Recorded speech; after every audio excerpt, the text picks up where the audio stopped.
आज की हमारी कहानी है परिश्रम और ईमानदारी का फल। मैदान में उतरने से इंसान की हार नहीं होती। इंसान की हार तो तब होती है जब इंसान को खेलना ही ना आए। उसी तरह परिस्थितियाँ भी कभी समस्याएं नहीं बनती। समस्या तो तब बनती है जब आपको उससे निपटना ना आए। पुराने ज़माने की बात है। उन दिनों देश में बड़े कठोर कानून थे। चोरों के हाथ पैर काट दिए जाते थे। न्याय खुली अदालत में होता था, जिससे लोग दंड के डर से अपराध ना करें। एक दिन जज के सामने एक बच्चा पेश किया गया, जिस पर चोरी करने का आरोप था।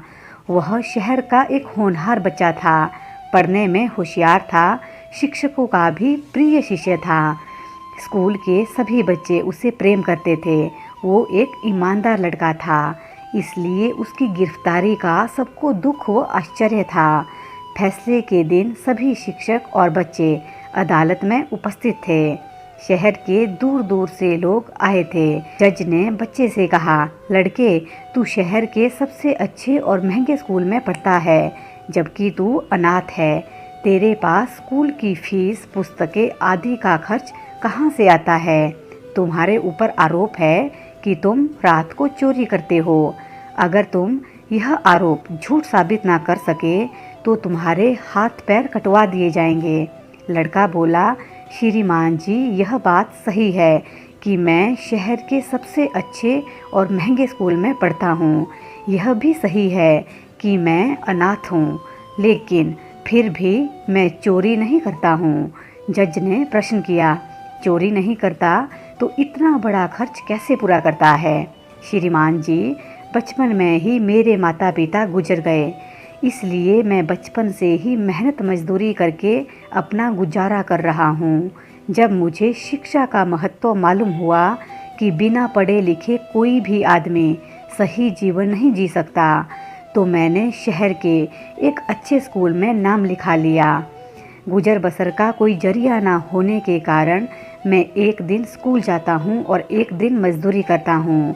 मुझे जब ऐसा लगने लगा कि मजदूरी के पीछे स्कूल ना जाना, शिक्षा प्राप्त ना करना समय और जीवन की बर्बादी है, तब मैंने एक बाग में सुबह शाम काम करने का तथा रात्रि में चक्की पीसने का काम तलाश लिया। इन दोनों कामों की मजदूरी से स्कूल का तथा अपना खर्च पूरा करता हूँ। यदि आपको मेरी बात पर यकीन ना हो तो आप बाग के मालिक को और आटा पीसने वाली महिला को बुलाकर पूछ सकते हैं। जज ने बाग के मालिक को तथा गेहूं पिसाने वाली महिला को बुलवाया। दोनों ने लड़के की बात की पुष्टि की। लड़के को निर्दोष पाकर जज ने उसके हाथों की हथकड़ियाँ छुड़वा दी। हथकड़ियाँ निकलते ही तालियों की गड़गड़ाहट से आकाश गूंज उठा। जज महोदय ने लड़के को पास बुलाकर उससे कहा, बेटे, तुम देश के गौरव हो। तुम जैसा विद्या प्रेमी तथा मेहनती विद्यार्थी मैंने आज तक नहीं देखा।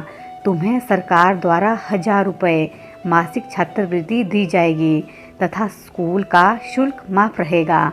लड़के ने कहा, श्रीमान जी, मुझे सरकारी सहायता की ज़रूरत नहीं है। इसके लेने से मेरे जीवन में शिथिलता आ जाएगी तथा मैं दूसरे के सहारे पर जीने वाला इंसान बन जाऊंगा। सुबह शाम तथा रात में मेहनत करने की वजह से रात्रि में मुझे अच्छी नींद आती है। भोजन सही ढंग से पच जाता है।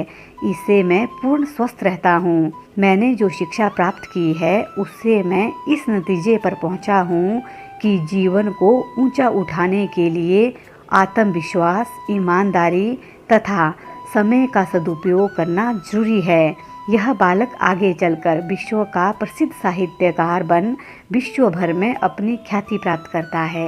ये थी एक प्रेरणादायक कहानी। आपको कैसी लगी जरूर कमेंट बॉक्स में अपनी राय दीजिएगा।